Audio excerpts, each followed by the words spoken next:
इथे आपण कारली घेतल्यात. कारल्याचं आपल्याला फक्त पुढचं थोडंसं टोक काढायचं आहे आणि कापून घ्यायच्यात.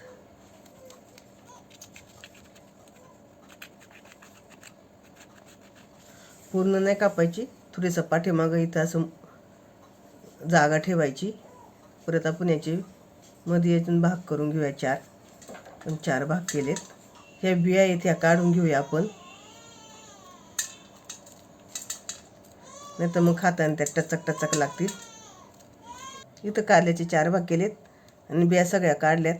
तुम्हाला कवळी कारली मिळाली तर कवळी घ्या, जास्त निबर घेऊ. आता हे थोडे जाड आहेत, तर याचे आपण अजून एक मध्ये भाग करूया. पातळ पातळ कापून घ्यायचे, असे जाड नाही ठेवायचे. तुम्हाला सूर्य नसन जमत वेळेनं कापा. इथं आपण अशी कारली कापून घेतल्यात. इथं आपण पाणी घेतलंय, पाण्यात मीठ टाकून घेते, लिंबू पिळून घेते, अर्ध लिंबू पिळून घ्यायचं आणि त्यामध्ये ही कारली अशी बुडवून ठेवायची.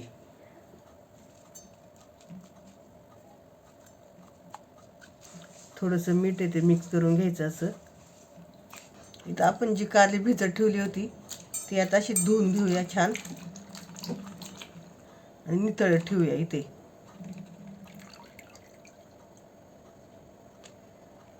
पाणी नितळून घेऊ आपण कारल्यांचं.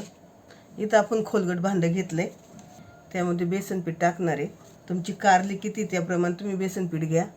थोडंसं तांदळाचं पीठ, त्यामध्ये धनिया पावडर, कांदा लसूण मसाला टाकलाय, थोडासा गरम मसाला, आलं लसूण, चवीनुसार मीठ, दही टाकून घेतलंय, थोडंसं लिंबू पिळणार आहे, कोथिंबीर. इथं तुम्हाला मिरची पावडर पाहिजे असेल तर टाका.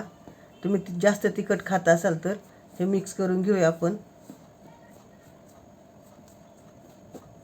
अगदी थोडीशी हळद आपण मिक्स करून घेऊया. थोडं थोडं पाणी ओतून आपण पीठ भिजवून घेऊया.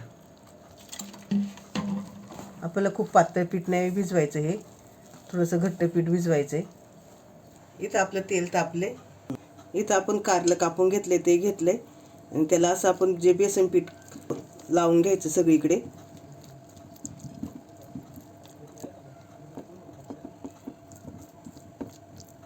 त्यामध्ये आपण कारलं सोडून घेऊया, पसरून सोडायचं जरा.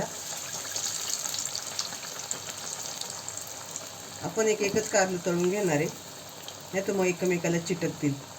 अगदी कुरकुरीत होईपर्यंत तळून घ्यायचे आपल्याला दोन्ही साईडने. आपण दुसऱ्या बाजूने उलटून घेऊया.